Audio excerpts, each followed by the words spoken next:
Bismillahirrahmanirrahim. Assalamu alaikum. Students, my name is Ahmed Nadeem and I'm your teacher for statistics. Chapter number 11 में आजकल हम sampling distribution of proportion को understand कर रहे हैं।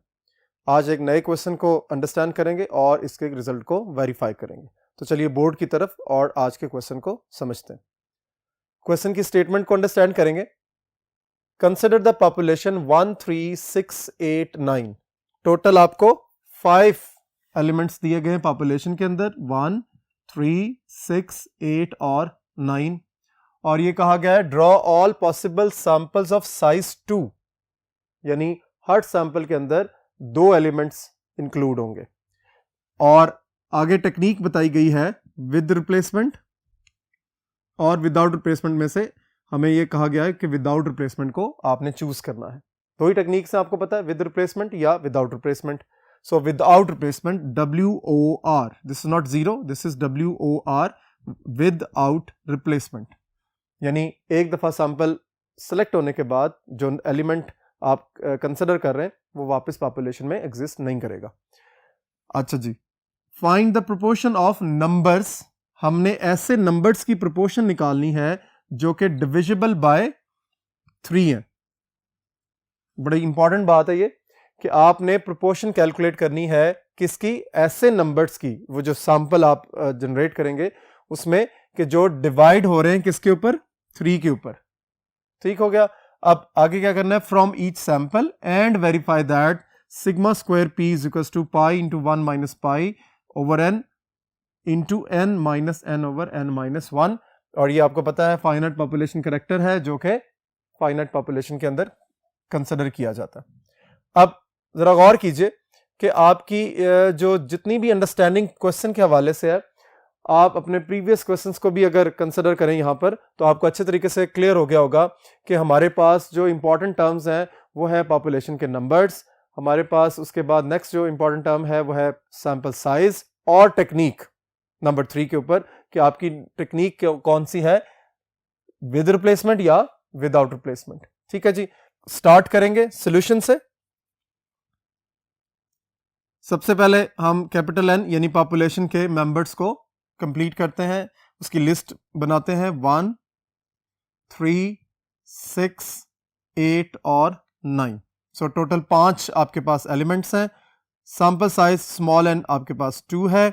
सो इसका मतलब ये हुआ कि जब आप टोटल सैंपल्स यहां से जनरेट करेंगे, total samples that is equals to capital N P small n, capital N 5 है, P 2 करेंगे तो इट इज 5 फैक्टोरियल डिवाइडेड बाय 3 फैक्टोरियल, तो आंसर आ जाएगा 20। यानी इस सिचुएशन में हमारे पास, या आप डायरेक्ट भी आंसर निकाल सकते हैं, इट इज नॉट नेसेसरी कि आप ऐसे ही करें, आप 5P2 कैलकुलेटर से डायरेक्ट कैलकुलेट करें तो आंसर 20 आ जाएगा। इसका मतलब है कि अगर आपके पास पॉपुलेशन में 5 एलिमेंट्स हैं, सैंपल साइज 2 का है, तो आपके पास टोटल नंबर ऑफ सैंपल्स जो जनरेट होंगे वो 20 होंगे। अब 20 सैंपल्स आपने जनरेट करने हैं तो आपको क्या है जी माइंड के अंदर रखना, उसके बाद कि आपको ट्री जनरेट करना है। सो ट्री को देखिए जरा गौर से। सबसे पहले 1 की बारी है। अगर 1 आप फर्स्ट एलिमेंट के तौर पर कंसिडर कर रहे हैं तो आपके पास ऑप्शन क्या बचेगी, सेकेंड एलिमेंट के तौर पर आपके पास 3 हो सकता है, 6 हो सकता है, 8 हो सकता है और 9 हो सकता है। ये फर्स्ट आपके पास अगर फर्स्ट पोजीशन पर 1 है। अगर फर्स्ट पोजीशन पर 3 आ जाए तो फिर आपके पास क्या ऑप्शंस बचेंगी। देखिए जब 3 सेलेक्ट हो गया तो 3 वापस नहीं गया पॉपुलेशन के अंदर क्योंकि विदाउट रिप्लेसमेंट है, तो ऑप्शन 1 हो सकती है, यहां पर 3 नहीं होगा, 6 होगा, 8 होगा और 9 होगा। देन 3 के बाद अगर पोजीशन चेंज होती है और फर्स्ट पोजीशन पर 6 आ जाए तो फिर आपके पास कौन कौन से एलिमेंट्स एग्जिस्ट कर रहे होंगे, 1 हो सकता है, 3 हो सकता है, 6 नहीं होगा, 8 और 9। इसी तरह हम 8 के लिए देखेंगे। जब 8 के लिए देखेंगे तो हमारे पास सेकंड ऑप्शन में 8 एग्जिस्ट नहीं करेगा, 1, 3, 6 और 9 होगा। फाइनली ट्री कंप्लीट हो रहा है 9 के साथ। 9 अगर आपके पास फर्स्ट पोजीशन पर एग्जिस्ट कर रहा है तो फिर मेरे पास सेकंड एलिमेंट के तौर पर 1 हो सकता है, 3 हो सकता है, 6 हो सकता है और 8 हो सकता है। 9 नहीं होगा क्योंकि 9 जो है वो हमने सेलेक्ट कर लिया। अब इस ट्री को यूज करते हुए हम सैंपल्स को जनरेट करेंगे। 1 3 1 6 1 8 1 9 3 1 3 6 3 8 3 9 एंड सो ऑन।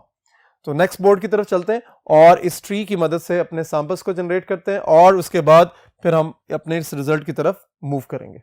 तो चलिए नेक्स्ट बोर्ड की तरफ।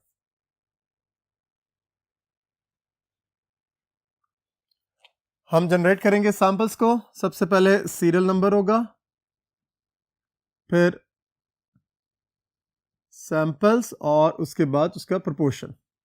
तो सीरियल नंबर पहले लिख लेते हैं 1 2 3 4 5 6 7 8 9 10 11 12। देन अगेन सीरियल नंबर आएगा, फिर सैंपल्स और फिर प्रोपोर्शन। 12 तक हमने लिखा है। It is 13 14 15 16 17 18 19 and 20। सो 20 इस तरह हमारे पास कंप्लीट हो गए सैंपल्स और नंबर्स के हवाले से। अब हम सैंपल्स को जनरेट करेंगे। सो ट्री को माइंड के अंदर रखेंगे और सैंपल्स को जनरेट करेंगे। ट्री के मुताबिक जो है वो पहला हमारा नंबर होगा 1 3, then 1 6 1 8 and 1 9। ठीक हो गया जी। जब सेकंड नंबर की तरफ जाएंगे यानी 3 की तरफ मूव करेंगे तो 3 के लिए 3 1 3 6 3 8 और 3 9। देन 6 की बारी है। 6 1 6 3 6 8 एंड 6 9। 6 भी कंप्लीट हो गया। 6 के बाद 8 की बारी है जी। 8 1, दिस इज 1। 8 1 8 3 8 6 एंड 8 9। देन 9 की बारी है जी। 9 1 9 3 9 6 एंड 9 8। अब आपको प्रोपोर्शन किस चीज की कैलकुलेट करनी है? The number divisible by 3। यानी अब आपने हर सैंपल में वो नंबर्स काउंट करने हैं कि जो कि 3 के ऊपर डिवाइड हो रहे हैं। सो जरा देखिए 1 और 3 में कौन कितने नंबर 3 पे डिवाइड हो रहे हैं? एक नंबर। So it is 1 by 2। Then again 3 पर डिवाइड होने वाले जो नंबर्स हैं वो 1 है। 6 जो है वो 3 पर डिवाइड हो जाता है 1 बाय 2। यहां पर कोई नंबर 3 पर डिवाइड नहीं हो रहा। 0 by 2, then 1 by 2, then 1 by 2, 2 by 2। ये 2 बाय 2 क्यों लिखा गया? क्योंकि गौर कीजिए कि 3 भी 3 पे डिवाइड हो रहा है और 6 भी 3 पे डिवाइड हो रहा है, तो इसलिए दोनों नंबर 3 पे डिवाइड होने के बाद 2 बाय 2 हम लिख देंगे। उसके बाद नेक्स्ट देखिए 1 by 2, again 2 by 2, 1 by 2, 2 by 2। आगे चल दिए 8 और 1 में से कोई भी 3 पर डिवाइड नहीं हो रहा, तो 0 by 2, 1 by 2, 1 by 2, 1 by 2, 1 by 2, 1 by 2। 9 और 6 दोनों डिवाइड हो रहे हैं, लेकिन ये आप गौर कीजिए कि आपका सीक्वेंस एक जनरेट हो रहा है, तो बाज़ औक़ात जो है वो यहाँ मिस्टेक हो सकती है, जैसे कि यहाँ पर नजर आ रही है आपको। सो 9 और 3 दोनों 3 पर डिवाइड होते हैं, इसलिए इसका आंसर 2 बाय 2 होगा। ये बड़ा इंपॉर्टेंट पॉइंट है जो कि आपको याद रखना है कि इस तरह की मिस्टेक हो सकती है। सो 9 और 6 फिर डिवाइड हो रहे हैं जी 2 बाय 2 और यहां पर फिर 1 बाय 2। इस तरह आपने हर सैंपल के लिए प्रोपोर्शन कैलकुलेट कर लिया, the number divisible by 3। Next board पर चलते हैं और इन प्रोपोर्शंस को यूज करके अपनी सैंपलिंग डिस्ट्रीब्यूशन को जनरेट करते हैं।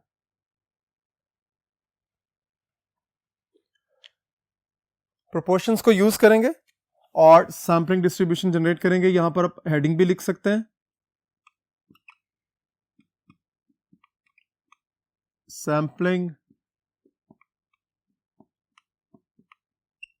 डिस्ट्रीब्यूशन ऑफ सैंपल प्रोपोर्शन, यानी सैंपल प्रोपोर्शन की सैंपलिंग डिस्ट्रीब्यूशन। सबसे पहले P proportion, then tally bars and frequency. देखिए जी, मिनिमम वैल्यू प्रोपोर्शन की हमारे पास है 0/2, फिर उसके बाद 1/2 एंड 2/2। सो ये 3 वैल्यूज हैं जो कि प्रोपोर्शन में स्प्रेड आउट हुई हुई है। अब आपको क्या करना है, इनके बार्स लगाने हैं और फ्रीक्वेंसी को काउंट करना है जी। 0/2 को देखेंगे, इट इज 1 2 3, दैट्स इट, 1 1 1, यानी 3 आपके पास बार्स आ जाएंगी। 1/2 को देखेंगे, 1 2 3 4 5, नो 5 के बाद ये 6 7 8 9 10 11। So 1 2 3 4 5 6 7 8 9 10 और 11। Finally 2/2, 1 2 3 4 5 6। तो 1 2 3 4 5 and 6। अब फ्रीक्वेंसी को लिखेंगे 3 11 and 6। तो जरा सम करके देखें कितना आता है। 3 11 14 plus 6 is 20। So it is verified कि 20 सैंपल्स थे, हर सैंपल से हमने प्रोपोर्शन कैलकुलेट किया और उस प्रोपोर्शन की वैल्यू को यहां पर यूज करके हमने फ्रीक्वेंसी को जनरेट कर लिया। अब आगे टेबल को पहले कंप्लीट कर लेते हैं। सबसे पहले प्रोबेबिलिटी ऑफ प्रोपोर्शन कैलकुलेट होगी, फिर P into probability of proportion, then P square into probability of proportion. So probability कैसे कैलकुलेट करते हैं, you know very well. 3 individual frequency out of 20, फिर 11/20 and 6/20। Next first column proportion का, इसने multiply होना है प्रोबेबिलिटी ऑफ प्रोपोर्शन के साथ। 0/2 multiply by 3/20, it is 0/60। Sorry, 2 multiply by 20 is 40। Carefully हर चीज को, इन एरर्स को भी माइंड के अंदर रखते हुए आपने खुद भी इस चीज से सीखना है कि कहां कहां एरर प्रोड्यूस हो सकता है। 1/2 मल्टीप्लाई बाय 11/20 इज 11/40। फिर 2/2 मल्टीप्लाई बाय 6/20 इज 12/40। अब स्क्वायर करेंगे, P का जो फर्स्ट नंबर है 0/2, इसका स्क्वायर करेंगे 0/4। 0/4 को मल्टीप्लाई करना है प्रोबेबिलिटी ऑफ प्रोपोर्शन के साथ, इट वुड बी 0/80। 0/4 है, 0 3 से मल्टीप्लाई होगा 0, 4 20 से मल्टीप्लाई होगा 80। सो 1/4 को मल्टीप्लाई करेंगे 11/20 के साथ, सो 11/80। ठीक है जी, क्योंकि 1 था इसलिए वो 11 ही रहा। सो 2/2 मतलब 4/4, 6/20 से मल्टीप्लाई करेंगे 24/80। अब आपको इसके सम्स देखने हैं, सम्स को कैलकुलेट करना है।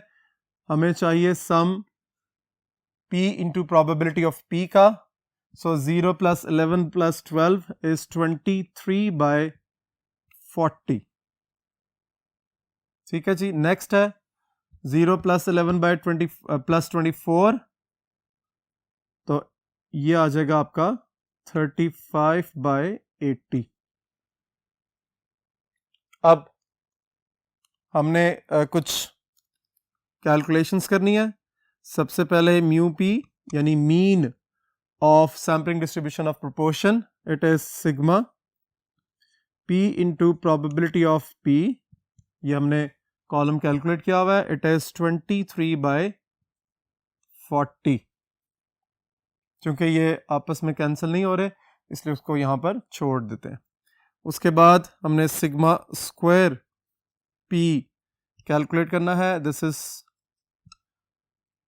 Sigma p square into probability of p minus mu p whole square.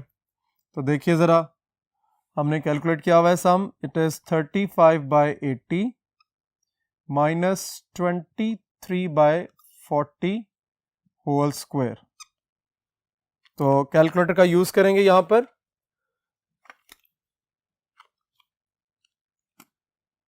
इसको पॉइंट में भी कन्वर्ट कर सकते हैं और बगैर पॉइंट के भी लिख सकते हैं. So it is 35 divided by 80, तो आंसर आपका आ जाएगा 0.4375 माइनस 23 डिवाइडेड बाय 40 अगर करते हैं तो आंसर इसका आता है 0.575 और हमने यहाँ पर लेना है स्क्वायर. It is 0.3306.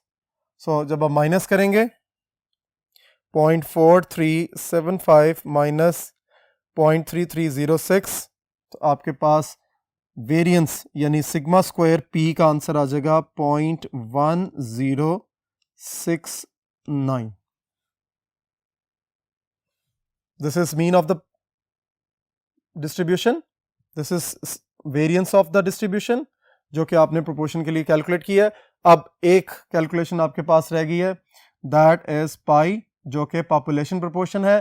पॉपुलेशन में अगर आपको याद हो कौन कौन से मेंबर्स थे, यहाँ मैं साइड पर लिख रहा हूँ, 1, 3, 6, 8 एंड 9. ये 5 मेंबर्स थे, टोटल 5 मेंबर्स. और इसमें से देखिए कि कौन कौन से नंबर्स 3 पर डिवाइड हो रहे हैं. 1, 2 एंड 3. 3 नंबर्स डिवाइड हो रहे हैं 3 आउट ऑफ 5. ठीक है जी. अगर आप इसको गौर से देखें. अब आगे चलते हैं. हमें कुछ कैलकुलेशंस और भी करनी है. पाई into 1 minus pi divided by n, n minus n over n minus 1. ये जो हमने रिजल्ट वेरीफाई करना है इसको आप देखेंगे. अब यहाँ पर पाई की वैल्यू है 3/5, 1 माइनस 3/5 डिवाइडेड बाय n कितना था 2 into n. Capital N is 5, small n is 2 divided by 5 minus 1. सो इसको जरा क्लियर कर लेते हैं. This is 3/5. अगर 1 में से 3/5 माइनस करें तो ये 2/5 बन जाता है. सो 3/5 मल्टीप्लाई बाय 2/5, इट इज 6/25. तो ये क्या आंसर आ जाएगा जब 6/25 को 2 पे डिवाइड करेंगे. 6 डिवाइडेड बाय 25 और फिर इसको डिवाइड कर देंगे 2 से और ये मल्टीप्लाई होगा 3/4 के साथ. 5 माइनस 2 इज 3, 5 माइनस 1 इज 4.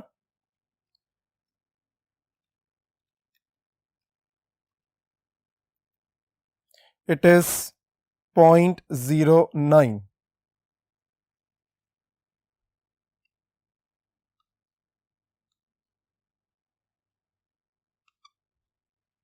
ठीक है जी.